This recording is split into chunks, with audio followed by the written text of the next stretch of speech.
చేసుకున్న అనే అంత పరిస్థితి ఎందుకు వచ్చింది అసలు? ఆమె ధైర్యం కలదే. ఆమె ఎట్లా అయిందో తెలియదు. ఆమెకున్న ధైర్యం ఇట్లా వరకు ఉండదు.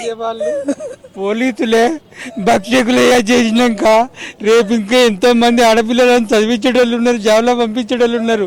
ఒక డిపార్ట్మెంట్లో పనిచేసే అమ్మాయికి ఇలా జరిగితే రేపు ముందు తరం ఆడపిల్లలకు ఏంటిది న్యాయం? ఎవరు ముందుకు పోతారు? ఎవరు చేయాలి? ఇంత డిపార్ట్మెంట్లో పనిచేసే అమ్మాయికి ఇంత టైం పట్టింది, ఇంతవరకు వాడిని తీసుకొచ్చి చూపించలేదు, అరెస్ట్ చేయలేదు. ఒక డిపార్ట్మెంట్ వాడిని కనుక్కోవడం పెద్ద అది కాదు. మాలాంటి వాళ్ళు ఏదైనా చిన్నపాటి వేరే తప్పు చేస్తే ఈ 5 నిమిషాలలో 1 అవర్లో తీసుకొచ్చి తొక్కుతారు, కేసులు పెడతారు. ఇంతవరకు ఏం చేస్తారు వీళ్ళు? ఇంతవరకు వాడిని పట్టుకోలేదు. అంటే ఇది ఏంటిది? డిపార్ట్మెంట్ కప్పిపుచ్చుకుంటుంది తప్ప ఒక ఆడపిల్ల డిపార్ట్మెంట్లో పనిచేసే అమ్మాయికి అన్యాయం జరిగిందని ఆమె తరఫున ఎలాంటి న్యాయం చేస్తలేరు. దీన్ని ఇప్పటికైనా మేము డిపార్ట్మెంట్ తరఫున కోరేది ఒక్కటే, మేము ఇప్పటి వరకు మాకు వాడిని తీసుకొచ్చి ముందు పెడితేనే తప్ప ఇక్కడి నుంచి వెళ్ళి కదిలేదు లేదు. రోడ్డు మీద బైఠాయిస్తాం, శవాన్ని ఎక్కడికి తీసుకపోవు.